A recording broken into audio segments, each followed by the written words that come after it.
Hello students, welcome in Raghu physics tutorial. Last lecture में हमने laser beam की property के बारे में स्टडी किया था। Directionality, coherence, monochromatic and brightness के बारे में।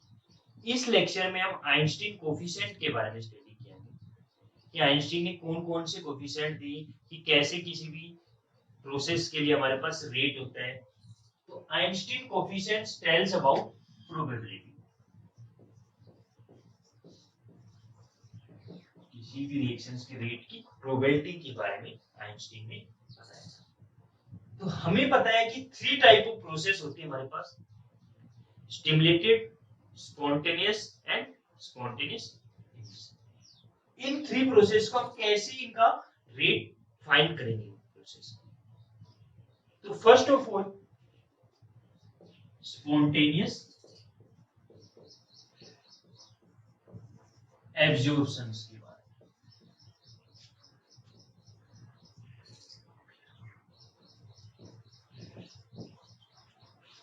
स्पॉन्टेनियस एब्जॉर्प्शन प्रोसेस, हमें पता है स्पॉन्टेनियस एब्जॉर्प्शन प्रोसेस क्या होता है हमारे पास।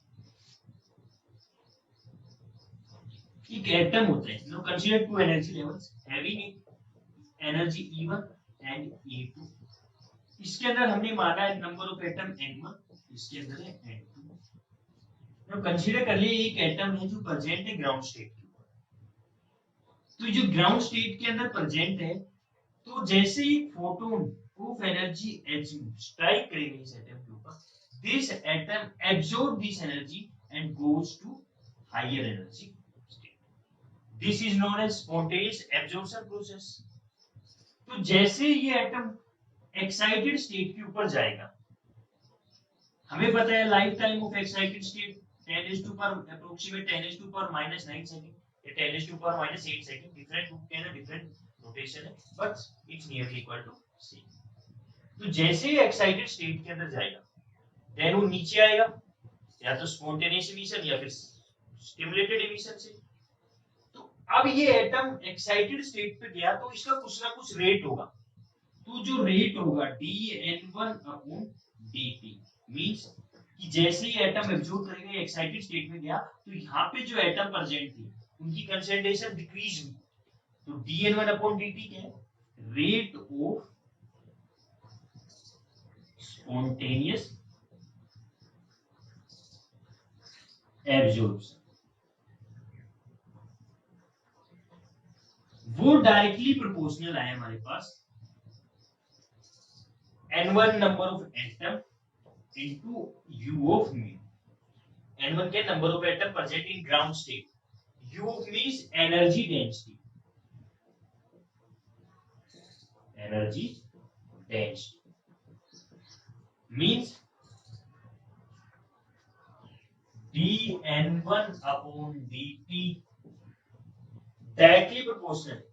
तो एक कांस्टेंट इंट्रोड्यूस करेंगे, और ये N1 की कंसंट्रेशन हमें पता है कि यहाँ पे एटम कम होते जा रहे हैं और एक्साइटेड स्टेट के अंदर इंक्रीज होते जा रहे हैं। तो हम यहाँ पे यूज करेंगे एक साइन नेगेटिव, एक न्यू कांस्टेंट लेके आए B1 से 2 N1 into U of, that's is our first equation.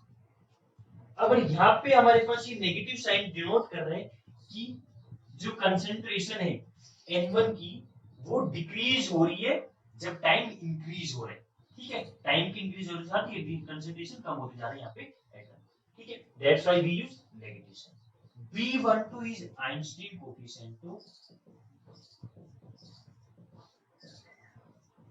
Einstein coefficient of spontaneous absorption. ठीक है, ये हमारे पास क्या था? Rate of spontaneous absorption. Next, अब ये एटम मान लिया हमें यहाँ पे ना होके एक्साइटेड स्टेट के अंदर आ गया, जब भी फोटोन एब्जॉर्ब कर लिया। अब ये एक्साइटेड स्टेट से ग्राउंड स्टेट के अंदर आएगा, तो दो प्रोसेस पॉसिबल है, या तो स्पॉन्टेनियस इमिशन होगा या फिर स्पॉन्टेनियस स्टिमुलेटेड इमिशन होगा। तो जो नेक्स्ट प्रोसेस हुई ये क्या होगा? Rate of spontaneous absorption. ठीक है, अब next one is spontaneous emission means consider two energy level E1 and E2 having number of atom N2, इसके अंदर नंबर ऑफ एटम। हमें पता है ये एटम कहाँ पे एक्साइटेड स्टेट के अंदर है, क्योंकि यहाँ से एटम एक्साइटेड स्टेट के ऊपर चलते हैं। तो हम we know that the life time of excited state is approximate 10⁻⁻⁹ second means 0.0000। ये लाइफ टाइम स्मॉल होने की वजह से यहाँ पे एटम ज्यादा टाइम तक वहां पे प्रेजेंट नहीं रहेगा, वो डिक्रीज होके एक्स ग्राउंड स्टेट के अंदर आएगा। मींस ये एटम ग्राउंड स्टेट के अंदर आएगा। तो जैसे ही ग्राउंड स्टेट के अंदर आएगा तो वो इमिट करेगा एक photon of energy H2 that is there as a means E2 minus E1। That process is known as spontaneous. तो एक रेट निकालना है आइंस्टीन कोएफिशिएंट की हेल्प से कि रेट क्या होगा। तो dN2 अपॉन dt जो डायरेक्टली प्रोपोर्शनल हुआ number of atom in excited state N2 and its energy density means dN2 upon dt। इसको हम ऐसे शो कर सकते हैं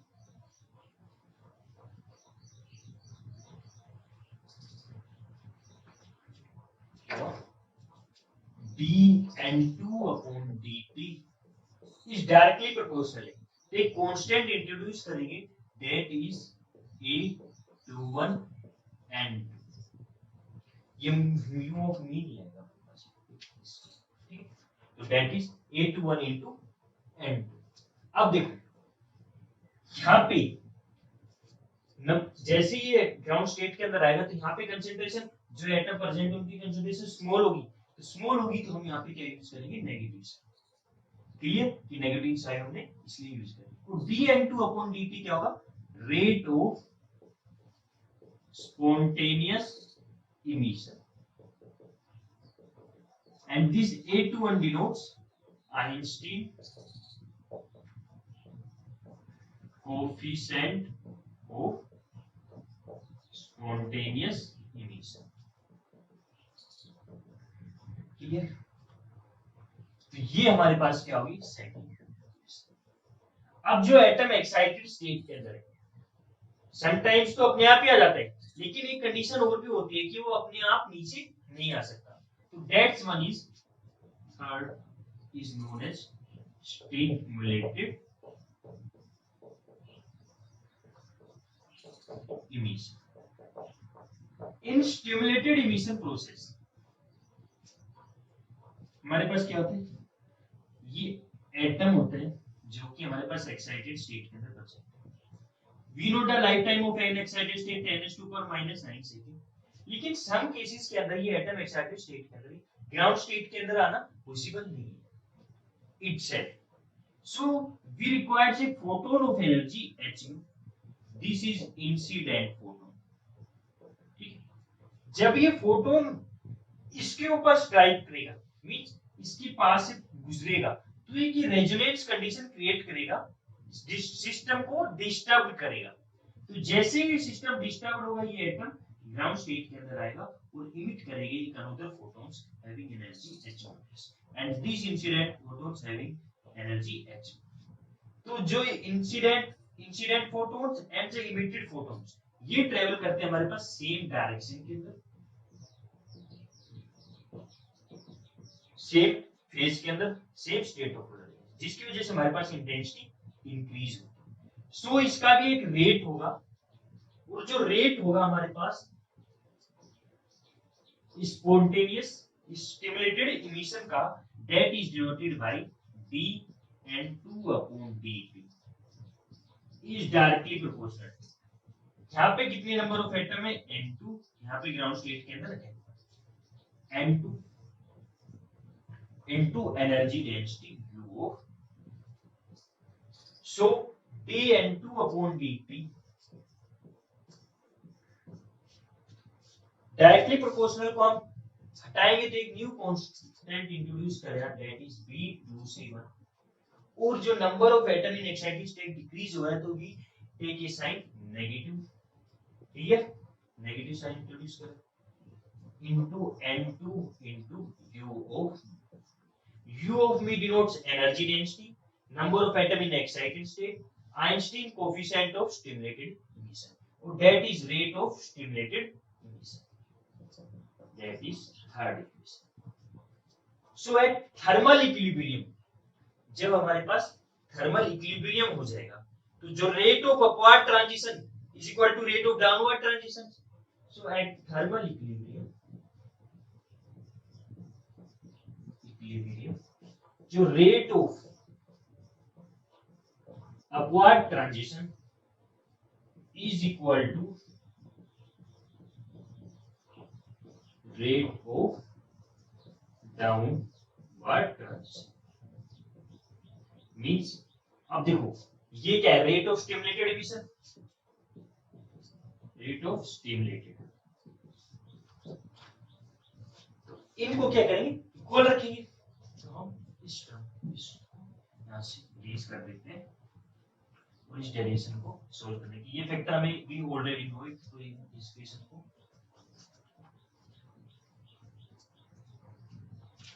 अब देखो at thermal equilibrium the rate of upward transition equal to rate of downward transitions. तो upward transition कौन कौन से हो रहे हैं, that is first one is upward and this is downward क्योंकि that is spontaneous emission and that is stimulated emission. so हमारे पास क्या होगा, जो रेट हुआ dn1/dt की वैल्यू माइनस b1 से 2, इसकी जगह हम यहाँ पे b minus b1 से 2 n1 u of v, that is rate of upward transition is equal to rate of downward minus b2 से 1 n2 u of v ऐसे minus a21 into n. Minus side दोनों side से common तो ये minus का plus हो जाएगा, plus. अब यहां से हम एनर्जी डेंसिटी की वैल्यू को फाइंड करेंगे. तो जो एनर्जी डेंसिटी की टर्म है उन दोनों को एक साइड लेके आएंगे, दैट इज v1 से 2 n1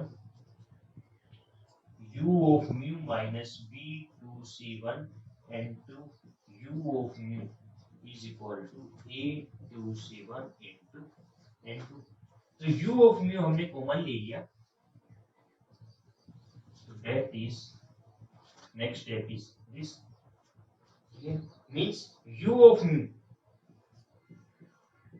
is equal to a21 n2 upon b12 n1 minus b21 into n. Clear? That's equation name is 4. अब इस इक्वेशन को हम फर्दर सिंपलीफाई करते हैं.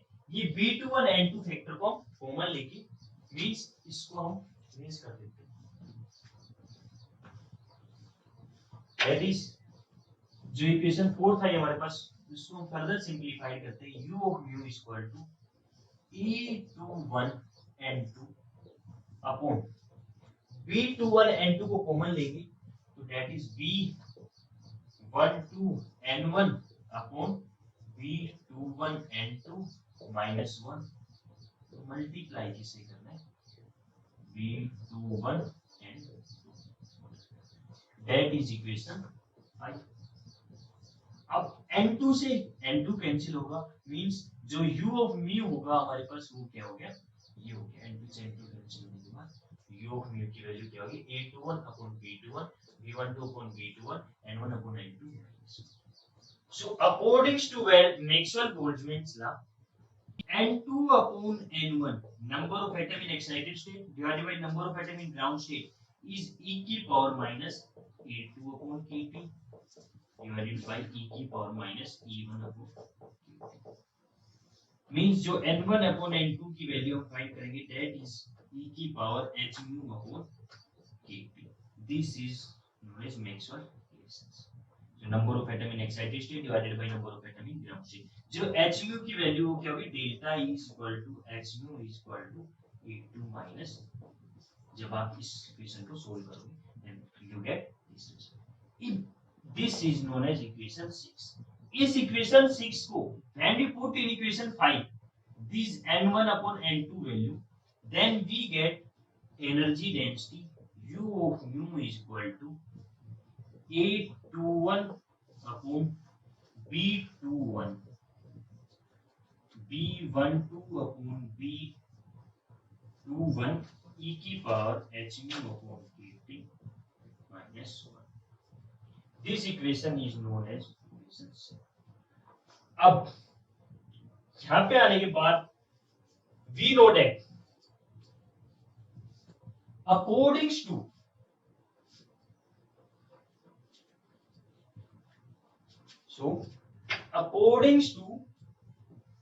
Planck energy density formula,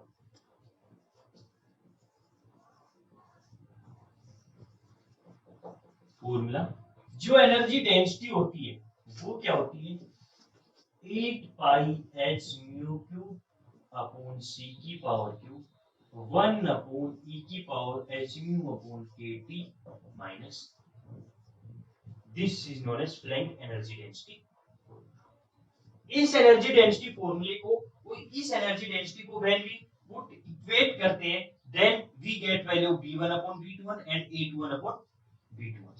so a21 upon b21 की value हमारे पास क्या होगी 8 pi h mu cube upon c cube. जब इस वैल्यू को यहां पे पुट करेंगे then we get a21 upon b21 is equal to 8 pi h mu cube upon c की power cube. And when this equate to b12 upon b21 की value हमारे पास क्या है इसका मल्टीपल क्या है 1. so means b12 is equal to b. These two equations means b12 rate of spontaneous absorption is equal to rate of stimulated emission. ऐसे ही the ratio of rate of spontaneous emission to the rate of stimulated emission is equal to 8 pi h mu cube upon c की power cube. Clear? That's all about Einstein coefficient. ठीक है. अब जैसे जैसे ये frequency की value higher होती जाएगी means the rate of spontaneous emissions will be dominating. This is known as Einstein coefficient. So Einstein coefficient. Thank you.